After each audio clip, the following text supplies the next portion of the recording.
Good evening. Good evening.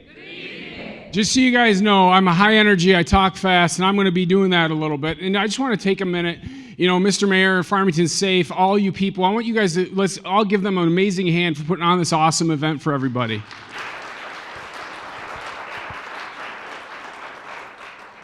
Have you ever noticed how your life sometimes can unfold kind of like you're watching a movie? Do you ever notice that? It's like you can watch your life on the screen in your mind like you're watching scenes from a movie.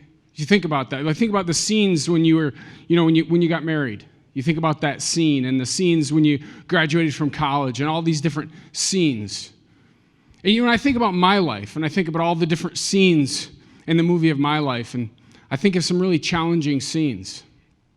I remember this one scene when I was young. I went to this place called the Safe House. It's a place where people go when they have domestic violence in the home. And I remember why I went there and what my dad did. And I remember that scene. It was a tough scene. I remember another scene when I was in college and going to bed at night and hoping I wouldn't wake up. And that was a really tough scene. And there's other scenes, though, too. I remember the scene walking across the stage getting my degree from college. I remember standing at the front of this church, and the aisle was wide enough to drive a car down, and there's this beautiful girl at the end, and all my best men standing next to me the day that I got married. That was a beautiful scene. There's other scenes, too. The scene at the hospital when each one of my 3 boys were born, and ultimately this scene that we're creating together right now. See, what I found with my life, though, a lot of times what I found is the scenes don't match. I mean, how do you have all of these challenges, being diagnosed emotionally impaired and having all of these issues and all of these deep, dark issues and all these generations of domestic violence and to having a happy, healthy home? How does that happen? And the idea I want to share with you guys is a personal revolution. See, a personal revolution is when you hear an idea or you hear a thought and it changes you. It might be an idea you've heard a whole bunch of times before. I mean, I'm not going to ask you all to raise your hand, but it's when you hear something and it just impacts you in such a profound way.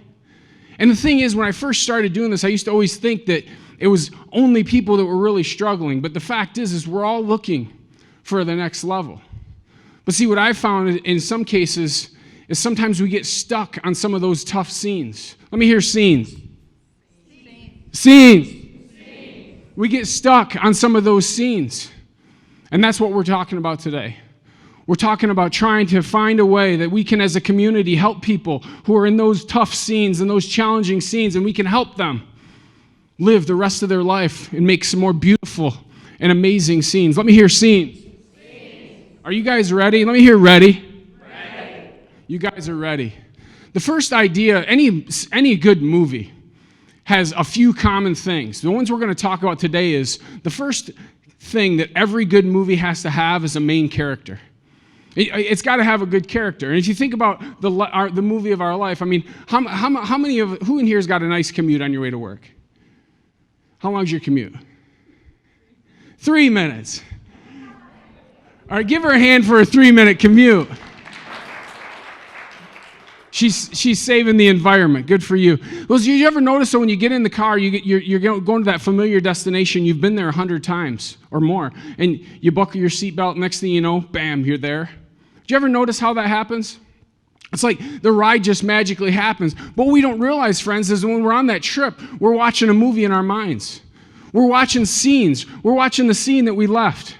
What happened with our husband or our wife or our parents before we left. And we're projecting scenes. We're thinking about the scene that's getting ready to happen. When we get to work, we got a big presentation coming up. We're thinking about all these different scenes. And some of us aren't thinking about scenes that just happened, but we're also thinking about scenes that happened many years ago. Let me ask you this. In that movie, in your mind, what kind of a character are you? What kind of a character are you? Are you a calm, collected, confident, capable? Let me hear capable. Character? I got to make sure you guys stay awake. Or do you have a lot of challenges? Do you have a lot of, maybe we see ourselves as a little too heavy, maybe a little too short, maybe our bank account isn't what we want, and we have all these different things that we see when we watch that movie in our minds. And the thing is what's probably happening here is we have a whole bunch of awesome community leaders in this room. And I'm very well aware that we probably have a lot of people who are aware of a lot of these things, but what we don't realize is that it's been said that 85 to 90% of people hold a low opinion of themselves. They see their flaws with a magnifying glass. They might look at other people and see great things, but when they look at themselves, they see themselves as less than in some way. Now, that doesn't necessarily mean that they're racked with depression. That means that they see themselves at less than their best. We're going to get to depression in just a minute. But that's the first example of how we think. We watch social media, we see Instagram and Facebook, and everybody's got it together. Everybody else has it together, and we're the only ones that have challenges. That's the first example of the lie that we're all alone. See, when I used to watch the character in the movie of my life, on the screen in my mind, I saw a very terrible character. How I saw myself was shaped as a young boy. In the abusive home, the way I was treated by kids at school, and a whole array of things that happened to me. And I saw myself as this loser, this pathetic person. That's how I saw myself. And the thing is sometimes it's not so extreme. But as you all know, many of us in here work in mental health. We know that trauma and things that we go through make us more susceptible to these things. And when we see that character in the movie of our life, I want to ask you a question. Is it possible that the things that happen to you aren't giving you a fair representation of what that character is like? And the thing is, when it comes to mental health, and all of these challenges, I mentioned the 80 to 90%. Now, that's a statistic that I would say in like a corporate speech that I do or a student leadership speech that I do, because the fact is we can all relate, but there's a whole nother level. For example, I read a report recently that over 10 million people consider suicide. These are just adults. Over 10 million people. I mean, and many of us know the number, over 47,000 people taking their own lives, but that's a very tragic number. But 10 million people have thought about doing it. That is unacceptable. Let me hear unacceptable. That's unacceptable. That is such a big number. And then when you jump into the teens, when you look at teens, you get the average teenager and a student in the teenage years. The average 20% of them consider taking their own life. They think about suicide. If you jump into the LGBTQ community, you're looking at 48%. But yet the thing is, friends, is all of these people struggle in so many different ways. Each one of them has their own story and their own reason. Sometimes it's medical. Sometimes it's physical, sometimes it's social, sometimes it's emotional. They all have their own challenges. But the thing is, when it comes to being in that space, what depression and all of these things, what they do is it puts you off in a corner by yourself. You're alone. Nobody cares. Nobody's here. Nobody's available. How come? That's kind of common knowledge. We assume that we all have these different things going on in our minds, but we still feel alone. And these things that happen to us, sometimes we think about them and they make us not like who we see on that character in the movie of our life. And the question is why do sometimes we still struggle? Why do we get stuck on these scenes? And for each person, it's a unique story. There's no one thing that causes everyone to feel a certain way. Each person you interact with has a different story. But, I'm reminded of this story. There's a story about this couple. They're a real big fan of the circus. They love going to the circus. Every time the circus comes to town, they just can't wait. They love the whole experience. They love the elephant ears, the corn dogs. They love the whole event. They love to get there nice and early. They get a really good seat, and they watch the trapeze artist doing all these big tricks, and they watch this lion tamer hold back this killer beast with nothing but a chair. One time they go to the circus and they become completely mesmerized by the elephant. They're looking at this big, giant animal. It's just big enough to crush a house, but yet it's so calm and serene. And the wife said, let's go look at that. So after the show, they go backstage. They go backstage and they find the elephant. They go to the elephant and they're standing in front of this big, giant beast. And the wife says, oh my gosh, look at that. Look what's holding it. And what's holding the elephant is a small rope tied to a stake. The husband says, that doesn't make any sense. There's no way that rope can hold that elephant. So the wife says, let's get to the bottom of this. So they go to the trainer. They go to the trainer and they say, sir, couldn't this elephant rip this entire tent down anytime it wanted? The trainer said, absolutely it could, but it won't. The wife says, how can that be? So the trainer told him. See, when a baby elephant is born into captivity, as soon as it's born, it's taken from its mother. It's not given any food, any nourishment. It's taken out and it's tied to a tree. And that baby elephant tugs and pulls and wails and screams. It does everything it can do to break away from that tree. But after a short period of time, it's far too weak and it's far too young. It just stops. But then what happens is the trainers, they go to the elephant, they take it back to its mother, they give it food, they give it nourishment, and all the while that baby elephant grows up with that rope around its leg. See, what you have is a full-size elephant being held captive by the memory of its past, being held shackled by the thought of what was done to it, where it failed, being imprisoned by the constant refrain of, it's no use, I give up. Friends, we all have our own rope on varying levels. Some of us have figured that out. We have a lot of awesome community leaders in here. But what we don't realize, friends, is that people who are really struggling, people that are really hurting, what is that rope to them? Some of them it's substance abuse, some of it's domestic violence, some of them it's depression, some of them it's a low self-esteem. Each person has their own thing. And sometimes we have to realize that the things that happen to us when we grow, we have the ability to rip that stake out of the ground. But sometimes we need some help because we get stuck on those scenes. Let me hear stuck. And we fall into the lie. The first and most important lie is we're all alone. Let me hear, and sometimes they might need to hear they're not alone. Let's just say, let me hear not alone. You're not alone. You guys are awesome. As you can tell, I talk fast. I'm going to have a sip of water. The next thing I want to talk to you guys about is the simple fact is I didn't know that for most of my life. For most of my life, I didn't know those ideas. I spent most of the years of my life not liking who I saw. And when I went to this alternative school, and I'd been expelled from all these schools, I got this dream from this amazing educator. He spent all this time with me, and he convinced me that I could play college football if I got out of the alternative school and I worked my way through the program. And I could give you a longer version of it, but the bottom line is it completely changed my life because it gave me something. It gave me something to chase. It gave me something for purpose. We're all looking for purpose, and I found a purpose. I didn't have an opportunity to hear about how I see myself and how I see others and all these different elements, but I found this goal that was bigger than all my problems. It was bigger than how I saw myself, and it became everything to me, and it transformed my life. I went back to the public school after all the time in the alternative school, and people couldn't believe it was the same guy.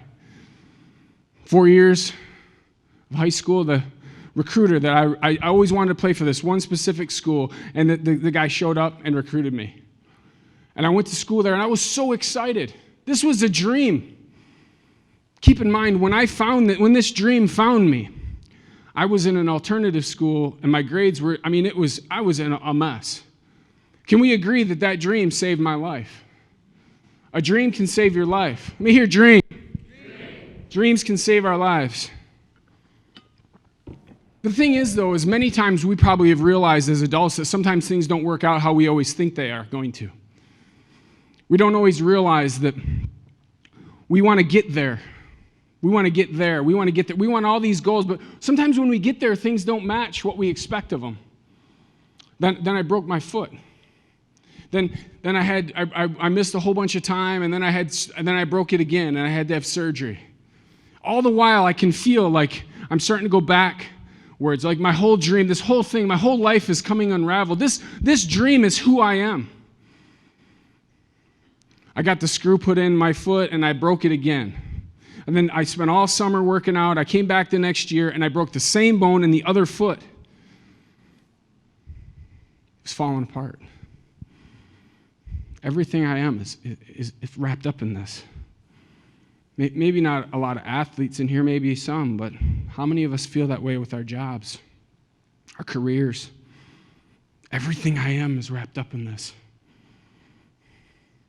I transferred to a Division II school. I'm going to play quicker.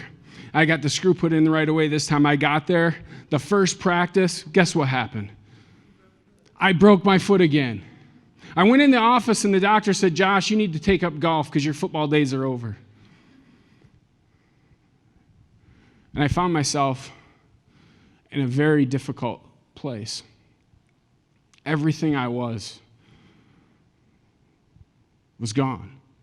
How I saw my life, how I saw my future was just darkness. I lost control of my eating. All of the trauma that I went through as a boy, it all came flooding back. Went to the doctor. I got on some medication. They were trying to help me. I'm going through this process. And I still remember the bunk bed. And I'm not trying to do triggers here, but I remember laying in the bunk bed, and I remember thinking, I wish I just wouldn't wake up. I remember thinking to myself about how can I stop this pain? I'm willing to do anything. And then I was on academic probation, financial aid. I skipped one whole semester. I skipped all my finals. Then I took this class. But this professor, I took it just because it fit a time slot for me. And in that class, he started to challenge the way that I thought. I was seeing my doctor. I was getting some help there as well. But this professor was challenging me on how I see myself. How do you see yourself, and is it accurate? The person who shaped you, is that accurate? And I started to realize that how I saw myself was based on lies. Let me hear lies. And the thing is friends, then I started to think about all of the stuff I had been through, and I've been watching this movie this whole time, and this character, I thought it was one way, but it wasn't true. And it changed how I looked at my future. Instead of looking at the future full of failure and no hope, all of a sudden, I just started to see that there was a lot more available to me. And that's when I came up with personal revolution. That's when I made a decision that I'm not going to live my life anymore in these chains. I'm going to rip that stake out of the ground, and I'm going to walk in freedom. Have I had challenges since then? Absolutely.